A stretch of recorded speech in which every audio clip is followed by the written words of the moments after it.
Assalamualaikum warahmatullahi wabarakatuh. Perkenalkan, kami dari kelompok 3 akan mempresentasikan hasil diskusi kami. Pengantar manajemen dari saya, Edwika Dava Fitriansyah dengan NIM 123. Saya Laini Maharani dengan NIM 157. Saya Tiara Alfeto Rizky dengan NIM 122. Saya Zahwa Dwi Febriana dengan NIM 126. Selamat menyaksikan. Prinsip-prinsip utama manajemen keuangan syariah. Yang pertama, larangan riba atau bunga. Salah satu prinsip utama dalam keuangan syariah adalah larangan riba. Riba dianggap sebagai bentuk eksploitasi dan tidak adil. Sebagai gantinya, transaksi harus dilakukan dengan cara yang adil dan transparan, seringkali melalui sistem bagi hasil atau komisi. Yang kedua, larangan goror atau ketidakpastian.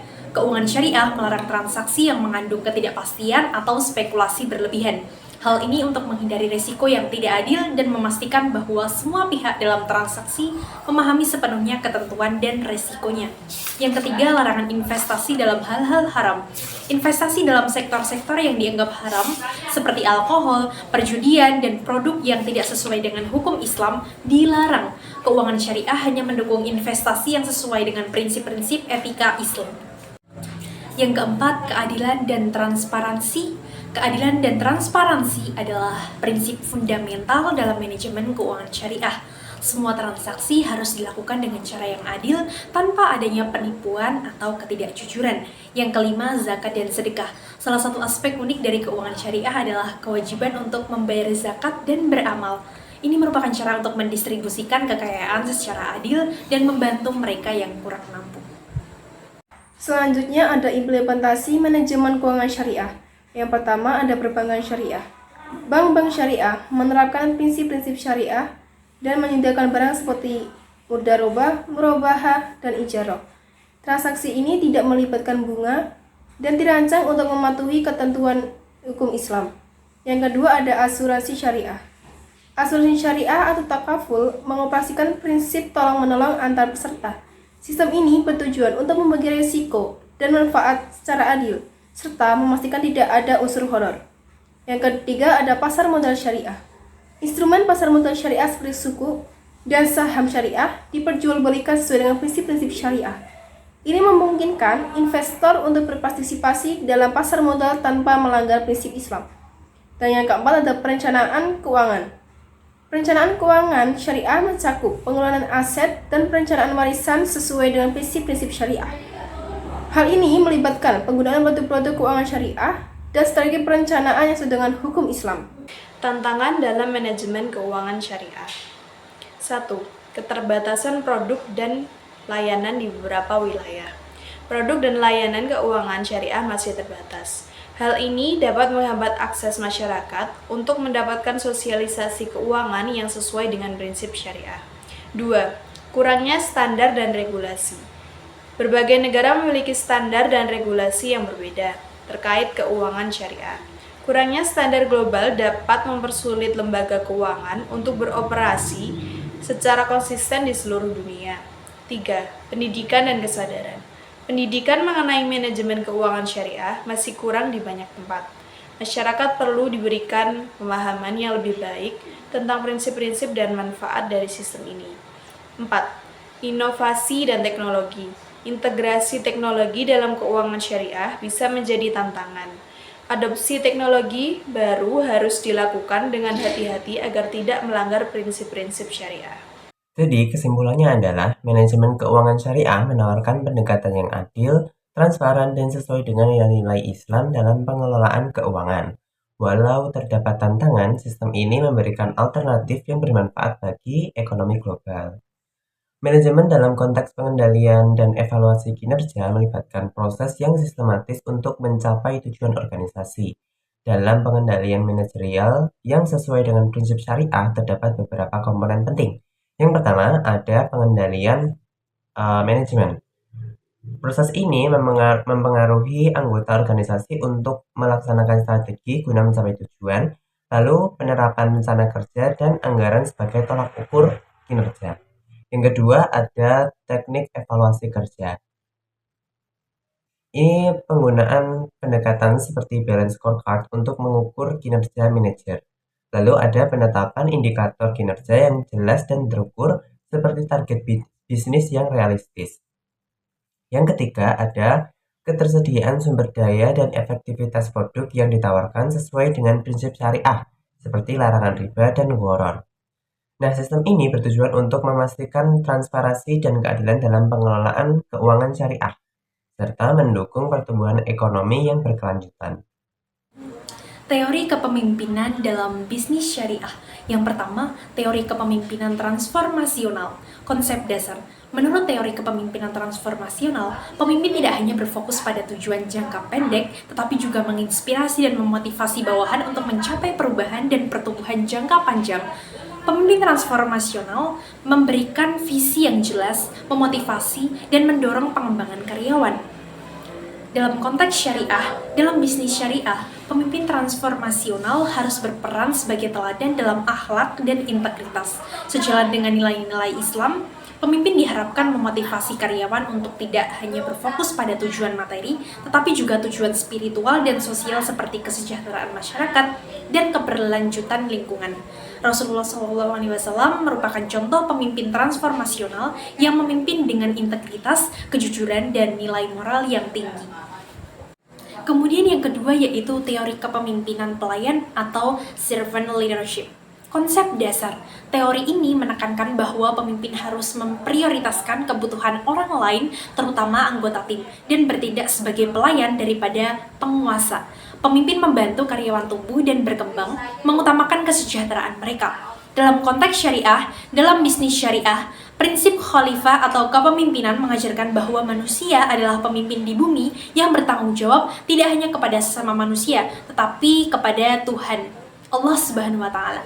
Pemimpin dalam bisnis syariah diharapkan menunjukkan sifat amanah dan adil, melayani kepentingan karyawan dan masyarakat secara adil dan bertanggung jawab. Prinsip ini mendorong pengembangan kepemimpinan yang berfokus pada pengabdian dan kesejahteraan bersama.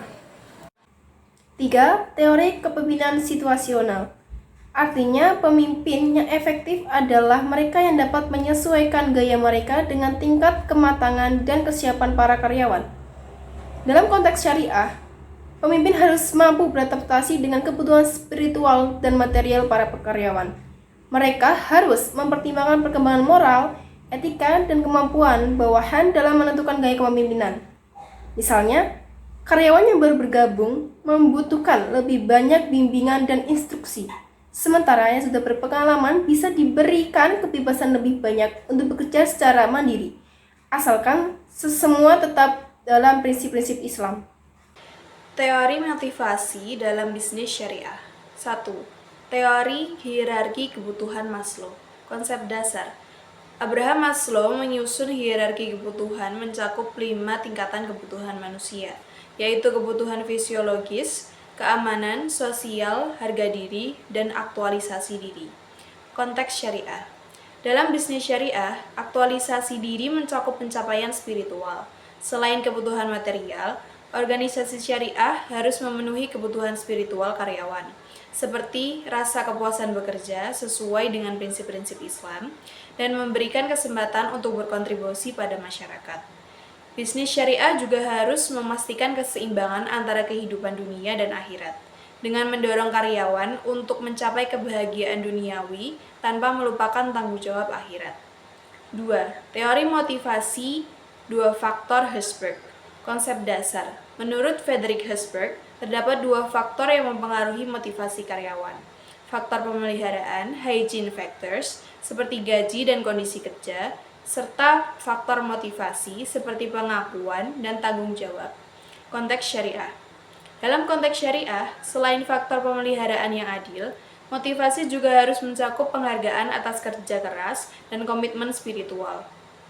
Karyawan harus dihargai tidak hanya karena pencapaian material, tetapi juga kontribusi etis dan moral mereka, seperti kejujuran dan tanggung jawab sosial. Bisnis syariah perlu menciptakan lingkungan kerja yang mendukung kesejahteraan rohani, di mana karyawan merasa diakui karena amal baik dan akhlaknya. Yang ketiga, ada teori motivasi McClelland. Konsep dasarnya, David McClelland menyarankan bahwa individu termotivasi oleh 3 kebutuhan utama, yaitu kebutuhan akan prestasi, kekuasaan, dan afiliasi. Untuk konteks syariah, motivasi karyawan seharusnya tidak hanya berfokus pada kebutuhan prestasi dan kekuasaan, tapi juga pada kontribusi sosial yang bermakna afiliasi, yang mana dapat mencerminkan tanggung jawab sosial dalam Islam. Contohnya menunjukkan empati serta kepedulian terhadap sesama. Organisasi berbasis syariah juga perlu mendorong kepemimpinan yang bertanggung jawab dan adil sesuai dengan nilai adil atau keadilan dan amanah.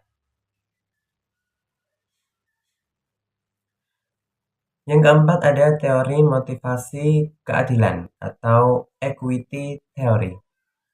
Konsep dasarnya, teori keadilan berpendapat bahwa karyawan termotivasi ketika mereka merasa diperlakukan secara adil dalam organisasi, baik dari segi kompensasi, penghargaan, maupun perlakuan umum. Untuk konteks syariah, keadilan atau adil adalah prinsip utama dalam Islam. Dalam bisnis syariah, keadilan harus ditetapkan tidak hanya dalam hal gaji dan promosi, tetapi juga dalam seluruh aspek manajemen. Karyawan harus diperlakukan secara adil, dihormati, dan dihargai atas kontribusi mereka. Organisasi juga harus memastikan bahwa tidak ada diskriminasi dan semua tindakan manajerial mengikuti prinsip syariah yang adil dan seimbang. Yang pertama, pengertian pengambilan keputusan manajerial. Pengambilan keputusan manajerial adalah proses pemilihan alternatif tindakan untuk mencapai tujuan tertentu dalam organisasi. Proses ini melibatkan analisis berbagai opsi, evaluasi pro dan kontra, serta pemilihan opsi terbaik yang sesuai dengan tujuan organisasi. Dalam konteks syariah, pengambilan keputusan harus mempertimbangkan prinsip-prinsip Islam seperti keadilan, transparansi, dan tanggung jawab sosial. Kemudian yang kedua yaitu karakteristik pengambilan keputusan manajerial. Yang pertama, rasionalitas. Keputusan diambil berdasarkan analisis data dan informasi yang relevan. Yang kedua, keterlibatan stakeholder, melibatkan pihak-pihak yang berkepentingan untuk mendapatkan perspektif yang lebih luas. Yang ketiga, pertimbangan etika, mengintegrasikan nilai-nilai etika dan syariah dalam setiap keputusan yang diambil. Proses pengambilan keputusan manajerial. Yang pertama ada identifikasi masalah, artinya menentukan masalah dan peluang yang perlu ditangani. Yang kedua adalah pengumpulan informasi, artinya mengumpulkan data yang relevan untuk memahami sebuah situasi. Yang ketiga adalah analisis alternatif, mengembangkan dan menganalisis berbagai alternatif solusi. Yang keempat ada pemilihan alternatif, artinya memilih alternatif terbaik berdasarkan analisis yang telah dilakukan. Yang kelima ada implementasi keputusan, artinya melaksanakan keputusan yang paling baik yang dipilih. Yang keenam ada evaluasi hasil, yaitu menilai hasil dari keputusan yang diambil untuk pembelajaran di masa depan. Teknik pengambilan keputusan. Ada beberapa teknik untuk mengambil keputusan. Yang pertama ada analytical hierarchy process. Artinya, metode ini membantu dalam pengambilan keputusan dengan cara membandingkan berbagai alternatif berdasarkan kriteria tertentu. Yang kedua ada multi-criteria decision analysis. Artinya, menggunakan beberapa kriteria untuk mengevaluasi alternatif dan memilih opsi yang terbaik. Yang ketiga ada decision trees. Artinya, alat visual yang membantu manajer melihat konsekuensi dari berbagai pilihan secara sistematis. Dan yang terakhir, dalam konteks syariah, teknik-teknik ini harus disesuaikan dengan prinsip-prinsip Islam. Misalnya, dengan memastikan bahwa semua alternatif tidak bertentangan dengan hukum-hukum syariah. Analisis resiko dan dampak keputusan. Analisis resiko adalah bagian penting dari pengambilan keputusan manajerial. Ini melibatkan identifikasi potensi resiko yang terkait dengan setiap alternatif dan penilaian dampaknya terhadap organisasi. Beberapa langkah dalam analisis resiko meliputi 1. Identifikasi resiko. Menentukan resiko-resiko potensial yang mungkin muncul dari setiap alternatif. 2. Penilaian resiko, menganalisis kemungkinan terjadinya resiko dan dampaknya terhadap tujuan organisasi. 3. Pengembangan strategi mitigasi, merancang langkah-langkah untuk mengurangi atau mengelola resiko yang teridentifikasi. Dampak dari keputusan juga harus dievaluasi, baik dari segi finansial maupun non-finansial. untuk memastikan bahwa keputusan tersebut membawa manfaat bagi organisasi secara keseluruhan. Contoh pengambilan keputusan manajerial. Misalkan seorang manajer di perusahaan manufaktur mungkin dihadapkan pada keputusan untuk meningkatkan kapasitas produksi atau tidak. Dalam proses pengambilan keputusan tersebut dapat dilakukan yang pertama, identifikasi masalah. Apakah perlu meningkatkan kapasitas produksi? Yang kedua ada pengumpulan informasi untuk menganalisis permintaan pasar dan kapasitas saat ini. Kemudian ada analisis alternatif juga. Yang pertama, meningkatkan kapasitas produksi. Yang kedua, mempertahankan kapasitas saat ini. Yang ketiga, mengurangi kapasitas produksi. Yang keempat, pemilihan alternatif menggunakan teknik AHP untuk menentukan pilihan terbaik berdasarkan biaya dan manfaat. Yang kelima, ada implementasi keputusan. Ini untuk melaksanakan peningkatan kapasitas jika dipilih sebagai alternatif terbaik. Lalu yang terakhir, yang keenam, ada evaluasi hasil. Untuk menilai apakah setelah meningkatkan kapasitas membawa peningkatan pendapatan sesuai harapan. Nah, dengan mengikuti proses ini dapat menerapkan teknik yang tepat. Manajer dapat membuat keputusan yang lebih informasional dan efektif. Sekian dari kelompok kami, apabila ada salah kata mohon dimaafkan. Terima kasih. Wassalamualaikum warahmatullahi wabarakatuh.